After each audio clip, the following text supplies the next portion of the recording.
আসসালামু আলাইকুম, আমন্ত্রণ জানাচ্ছি ফফ টিভি নিউজ আপডেটে। সঙ্গে আছি আমি ইমতিয়াজ আহমেদ। শুরুতেই সংবাদ শিরোনাম। ওসমান হাদি কখন মারা যান জানালেন ডাক্তার আহাদ। হাদির খুনিদের ফিরিয়ে না দেওয়া পর্যন্ত ভারতীয় হাইকমিশন বন্ধ থাকবে, হুঁশিয়ারি সার্জিস আলমের। এবার হান্নান মাসুদকে হত্যার হুমকি, স্ক্রিনশট ভাইরাল। ট্রাম্পের হুমকি, কলম্বিয়া সেনাবাহিনীর প্রতি যে আহ্বান মাদুরোর। ভারতের সঙ্গে যা ঘটতে যাচ্ছে বাংলাদেশের। এবার বিস্তারিত। সিঙ্গাপুর জেনারেল হাসপাতালের চিকিৎসাধীন ইনকিলাব মঞ্চের মুখপাত্র শরীফ ওসমান হাদি মারা গেছেন। ইন্না লিল্লাহি ওয়া ইন্না ইলাইহি রাজিউন।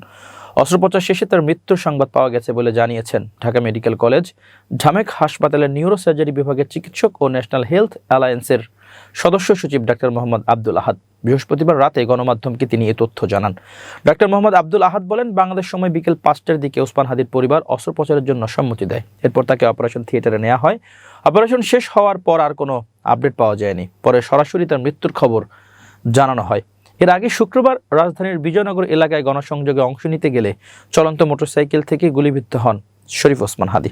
মাথায় গুলিবিদ্ধ হয়ে গুরুতর আহত অবস্থায় তাকে প্রথমে ঢাকা মেডিকেল কলেজ হাসপাতালে নেওয়া হয়। সেখানে অস্ত্রোপচারের পর ঢাকার একটি বেসরকারি হাসপাতালে ভর্তি করা হলে উন্নত চিকিৎসার জন্য পরে তাকে এয়ার অ্যাম্বুলেন্সে করে সিঙ্গাপুরে নেওয়া হয়। ইনকিলাব মঞ্চের মুখপাত্র শরীফ ওসমান হাদির খুনিদের যতক্ষণ ফিরিয়ে না দেবে ততক্ষণ ভারতীয় হাইকমিশন বন্ধ থাকবে বলে মন্তব্য করেছেন জাতীয় নাগরিক পার্টি এনসিপির উত্তরাঞ্চলের মুখ্য সংগঠক সার্জিস আলম। বৃহস্পতিবার 18 ডিসেম্বর রাত 10টা 41 নিজের ফেসবুক অ্যাকাউন্টে তিনি এ মন্তব্য করেন। ওই পোস্টে সার্জিস আলম লিখেন, অন্তর্বর্তী সরকার শহীদ হাদি ভাইয়ের খুনিদের যতক্ষণ পর্যন্ত না ভারত ফিরিয়ে দেবে ততক্ষণ পর্যন্ত বাংলাদেশে ও ভারতীয় হাইকমিশন বন্ধ থাকবে। তিনি আরও লিখেছে, now or never, we are in a war. পরে রাত 12:15টার দিকে আরেক ফেসবুক পোস্টে তিনি বলেন, বিপ্লবকে সম্পূর্ণ করতে হবে, যা না করতে পারার আক্ষেপ ছিল তা পূর্ণ করতে হবে। রাত 12:30টার দিকে আরেক ফেসবুক পোস্টে সার্জিস বলেন, খোদা আমাদের দ্বিতীয়বার সুযোগ দিয়েছেন, জান দিয়ে হলেও বিপ্লবকে পরিপূর্ণ করতে হবে। এর আগে বৃহস্পতিবার রাত 9:45টার দিকে সিঙ্গাপুরের একটি হাসপাতালে চিকিৎসাধীন অবস্থায় ইনকিলাব মঞ্চের মুখপাত্র শরীফ ওসমান হাদি মারা যান। শরীফ ওসমান হাদির ভেরিফাইড ফেসবুক পেজের এক পোস্টে তথ্য নিশ্চিত করা হয়েছে। এছাড়া ইনকিলাব মঞ্চের ফেসবুক পেজেও বিষয়টি জানানো হয়েছে। ওই পোস্টে বলা হয়, ভারতীয় আধিপত্যবাদের মোকাবিলায় মহান বিপ্লবী ওসমান হাদিকে আল্লাহ শহীদ হিসেবে কবুল করেছেন।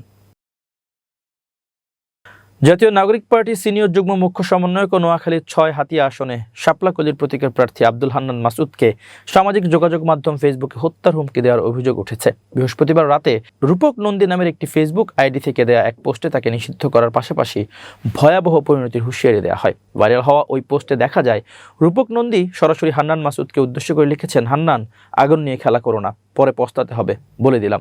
পোস্টে আরও উল্লেখ করা হয়, সাবেক চেয়ারম্যান আব্দুল হালিম আজাদ, পিচ্চি আজাদকে যারা ভালোবাসেন তারা হান্নান মাসুদকে ছাড় দেবেন না। এমনকি হালিম আজাদকে গ্রেপ্তার করা হলে হান্নান মাসুদকে হাতিয়ায় নিষিদ্ধ করার ঘোষণাও দেওয়া হয়। এদিকে একই সময় আব্দুল হালিম আজাদের ছেলে ইসরাত রায়হান অমি এনসিপির জনৈক কর্মীকে মেসেঞ্জারে চরম উস্কানিমূলক বার্তা পাঠান। ওই বার্তায় তিনি লেখেন, আব্দুল হালিম আজাদকে গ্রেপ্তারের চেষ্টা করা হলে হান্নান মাসুদ ও তানভীর সহ অন্যান্য নেতাদের হাতিয়ার উত্তর অঞ্চলে চলাচল হারাম করে দেওয়া হবে। বার্তায় আরও বলা হয়, ডাইরেক্ট গিলে খেয়ে ফেলবে আমাদের নেতাকর্মীরা। স্থানীয়রা জানান, হাতিয়ার রাজনীতিতে আব্দুল হামিদ আজাদ সরকার গঠনে সম্ভাবনাময় একটি দলের পক্ষে সম্প্রতি অবস্থান নেওয়ার আহ্বান জানান। এ নিয়ে এনসিপি প্রার্থী হান্নান মাসুদের সমর্থকদের সঙ্গে এক ধরনের স্নায়ুযুদ্ধ চলছে। সম্প্রতি আব্দুল হালিম আজাদের বিরুদ্ধে আইনি ব্যবস্থার গুঞ্জন শুরু হলে তার অনুসারীরা ক্ষিপ্ত হয়ে ওঠে এবং এর দায় হান্নান মাসুদের উপর চাপিয়ে এ ধরনের হুমকি দিতে শুরু করে। এই ঘটনায় হাতিয়ার সাধারণ ভোটার ও এনসিপি সমর্থকদের মধ্যে তীব্র ক্ষোভের সৃষ্টি হয়েছে। নাম প্রকাশে অনিচ্ছুক এক ভোটার বলেন, নির্বাচনের আগে একজন প্রার্থীর বিরুদ্ধে এভাবে প্রকাশ্যে হুমকি দেওয়া গণতান্ত্রিক পরিবেশের জন্য মারাত্মক হুমকি স্বরূপ। এ বিষয়ে আব্দুল হান্নান মাসুদ বলেন, আমি এসব হুমকিতে মোটেও শঙ্কিত নই। জুলাই অভ্যুত্থানে শেখ হাসিনার গুলির মুখে আমরা ভয় পাইনি, সেখানে এসব সন্ত্রাসীদের তোয়াক্কা করি না। প্রশাসন যদি শুরু থেকেই কঠোর ব্যবস্থা নিত তাহলে তারা এত বড় সাহস পেত না। আজ হাদির মতো জুলাই অভ্যুত্থানের একজন নেতাকে হত্যা করা হয়েছে, এটা গভীর উদ্বেগের বিষয়। হাতিয়া থানার ভারপ্রাপ্ত কর্মকর্তা সাইফুল আলম বলেন, এ ঘটনায় থানার একটি সাধারণ ডায়েরি জিডি করা হয়েছে। সামাজিক যোগাযোগ মাধ্যমে অনুষ্ঠানমূলক বক্তব্য দিয়ে যারা পরিবেশ অশান্ত করার চেষ্টা করেছে তাদের শনাক্ত করে আইনের আওতায় আনা হবে। এবার আন্তর্জাতিক প্রসঙ্গ। যুক্তরাষ্ট্রের প্রেসিডেন্ট ডোনাল্ড ট্রাম্পের সঙ্গে ভেনেজুয়েলার প্রেসিডেন্ট নিকোলা মাদুরোর দ্বন্দ্বের সম্পর্ক চলছে। ট্রাম্প ভেনেজুয়েলার তেল বহনকারী ট্যাঙ্কারগুলোর তার লক্ষ্যবস্তুতে পরিণত করেছে। এছাড়াও ভেনেজুয়েলা সরকারকে একটি বিদেশি সন্ত্রাসী সংগঠন হিসেবে অভিহিত করেছেন ট্রাম্প। ইতোমধ্যে ট্রাম্প হুঁশিয়ারি দিয়ে বলেছেন, ভেনেজুয়েলা বৃহত্তম নৌবহর দিয়ে ঘেরাও হয়ে আছে। যুক্তরাষ্ট্রের সাথে এমন উত্তেজনামূলক পরিস্থিতিতে বুধবার কলম্বিয়ার কাছে জরুরি সামরিক সাহায্যের আবেদন জানিয়েছে মাদুরো এ সময় জোর দিয়ে বলেন, মিত্র দেশগুলির একতার মধ্যে আঞ্চলিক শান্তি ও সার্বভৌমত্বের সর্বোচ্চ গ্যারান্টি নিশ্চিত করা যায়। তাই তিনি কলম্বিয়ার সশস্ত্র বাহিনীকে বিদেশি হস্তক্ষেপ রোধ করতে ভেনেজুয়েলার সাথে জোটবদ্ধ হওয়ার আহ্বানও জানান। মাদুরো বলেন, আমি কলম্বিয়ার জনগণ, এর সামাজিক আন্দোলন এবং কলম্বিয়ার সামরিক বাহিনী সকলকে আমি খুব ভালো করে চিনি। তাদের প্রতি একটি নিখুঁত ঐক্যের জন্য আহ্বান জানাচ্ছি, যাতে কেউ আমাদের দেশের সার্বভৌমত্বে আঘাত করতে সাহস না করে। ওয়াশিংটনের পক্ষ থেকে ধারাবাহিক উত্তেজনা বৃদ্ধির পর প্রতিবেশী দেশের প্রতি এমন আপিল করেছে মাদুরো দাবি করেছেন, ট্রাম্প ভেনেজুয়েলার বিরুদ্ধে তেল, জমি এবং অন্যান্য সম্পদ চুরির অভিযোগ এনে তার আসল উদ্দেশ্য প্রকাশ করেছেন। ভেনেজুয়েলার নেতা এই অভিযোগগুলিকে যুদ্ধাবজ এবং উপনিবেশবাদী ভান হিসেবে বর্ণনা করেছেন, যা শাসন পরিবর্তনকে ন্যায্যতা দেওয়ার জন্য তৈরি করা হয়েছে। মাদুরো বলেন, যুক্তরাষ্ট্রের লক্ষ্য হলো একটি পুতুল সরকার চাপিয়ে দেওয়া, যা 47 ঘন্টা স্থায়ী হবে না। যে সরকার আমাদের সংবিধান এবং সম্পদ হস্তান্তর করবে, ভেনেজুয়েলাকে একটি উপনিবেশে পরিণত করবে। এরপর মাদুরো সমর্থকদের উদ্দেশ্য করে বলেন, এটা কখনোই ঘটবে না।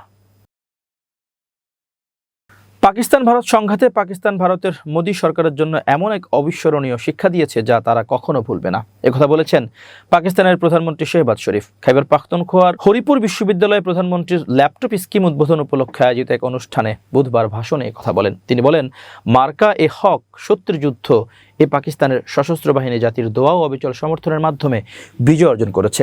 দিল্লি থেকে মুম্বাই, ভারত এই পরাজয় কখনো ভুলবে না। এ খবর দিয়েছে অনলাইন জিও নিউজ। ভারত ও পাকিস্তানের মধ্যে মে মাসে যুদ্ধ শুরু হয়।